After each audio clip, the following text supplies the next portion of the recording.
Brahmanda Purana, Part 4, Lalita Mahatmya, Chapter 11, The Appearance of Demon Bhanda.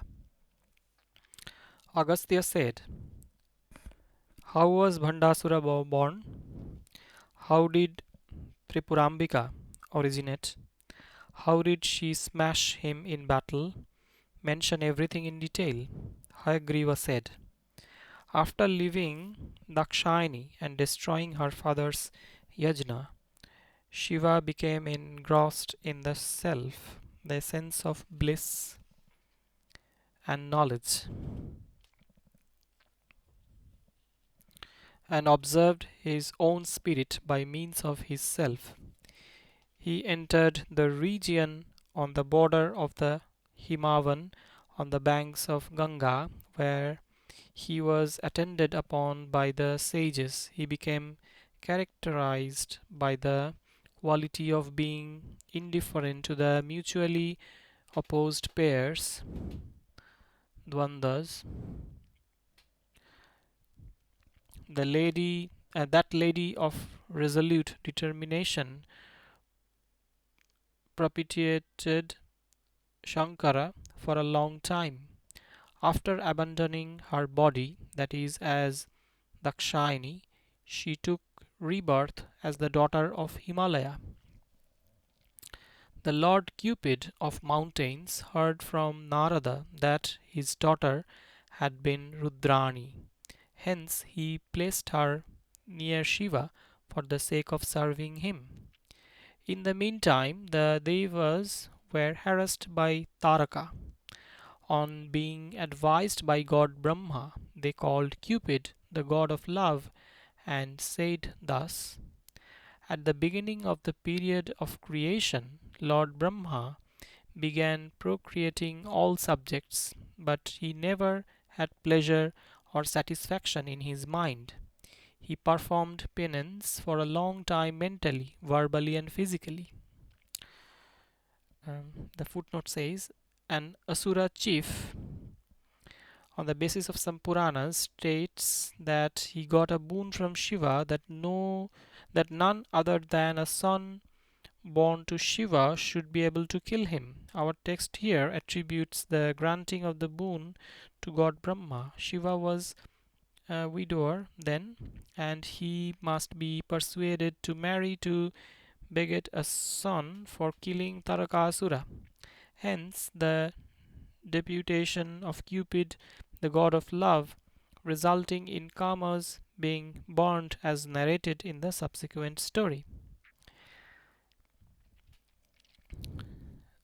Thereupon, the delighted Lord Vishnu, the bestower of boons unto all embodied beings, appeared three, accompanied by Lakshmi. He asked Brahma to choose any boon as he liked. Brahma said, O Lord, if you are pleased, let it be that I shall be able to create this entire universe consisting of mobile and immobile beings without any strain. Let me be able to create everything through your grace. On being implored thus by Brahma, the Lord glanced at Mahalakshmi. Indeed, it was at that time that you manifested yourself, assuming a form that could enchant the universe. For serving you as weapons, the flower, arrows, and the sugar-cane bow were given to you. The delighted Hari, the delighted Hari granted you invincibility and the state of being always a victor. This Brahma creates living beings through the cause that is one's own karman, past action. You shall be the witness through your own folk or aids. May you thus enjoy pleasure. O Cupid, Brahma, to whom boons have been granted, places the burden on you and realizes mental satisfaction and remains carefree even today. Your strength and vigor will never be ineffective.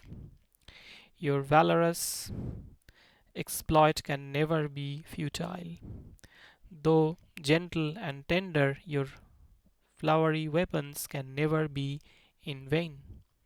There is a Danava named Taraka to whom Brahma had granted boons. He harasses all the worlds. Particularly, he torments us. He has no cause to fear except from Shiva's son. Excepting you, no one else can even say anything on this great task. This task can be achieved by you by means of your own hands and not through anyone else. Accompanied by Gauri and surrounded by the sages, Shiva is now staying in the beautiful region of Himachala. He is engrossed in the Supreme Being. Urge him on to Gauri. His son will then be born. Save us, O Mighty One, by performing this task that can be easily accomplished. On being entreated by the Devas thus and being repeatedly eulogized, the Cupid proceeded towards the reach of the Himavan for the sake of his own destruction, as it happened later on. The Lord of Love, with his weapon of flowery arrows raised, saw Ishana seated there with his eyes closed and engrossed in propitiating something. In the meantime, the daughter of the Himavan, equipped with wonderful personality, came there with a desire to serve and propitiate Shiva. The excessively powerful Lord of Love, Smara, saw there Girija or Parvati engaged in serving God Shambhu. After approaching him with sweet scents, flowers, and other materials of offerings. Invisible to all living beings, he stood firmly, not very far from him, Shiva. With his excellent flowery arrows, he pierced Maheshwara. On being hit by those arrows, Shiva became one whose consciousness was completely permeated by the god of love. Forgetting all his duties, he glanced at Gauri, who was standing by him. Regaining his fortitude and mental steadiness, he began to think what it was that had upset him. Then he saw in front of him the Cupid, the Lord of Love, with flowers for his weapon standing in readiness to attack. On seeing him, the trident bearing Lord Shiva, who was competent to burn the three worlds, opened his third eye and burned the shark bannered Lord Cupid. On being slighted thus by Shiva, daughter of the mountain became dejected. Thereafter, with the permission of her parents, she went to the forest for performing penance. On seeing the ashes of the Cupid, Chitrakarma, the lord of Ganas, made a man of wonderful form by means of those ashes. Rudra saw in front of him that person of wonderful form. Instantaneously, he came to life as though Kama had become embodied once again. He was excessively powerful and highly refulgent, with the luster equal to that of the midday sun. Chitrakarma embraced him joyously with his arms and said, O son, eulogize Mahadeva. Indeed, he is the bestower of achievement of all objects. After saying this, that person of immeasurable intellect taught him the mantra Satarudriya. The boy bowed to Rudra 100 times, repeating the Satarudriya. Then, delighted Lord Mahadeva with bull as his banner, asked him to choose any boon he liked.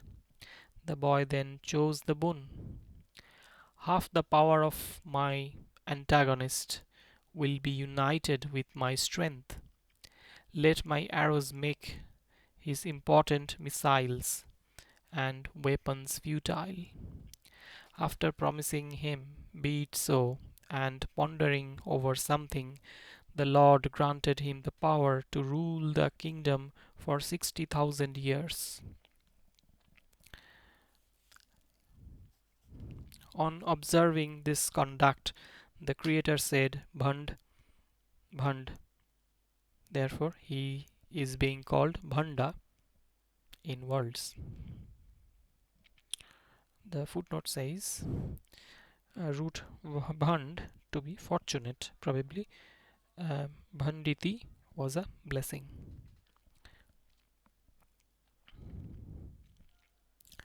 After granting this boon to him and bestowing on him missiles and weapons, the Lord vanished there itself, surrounded by all groups of sages.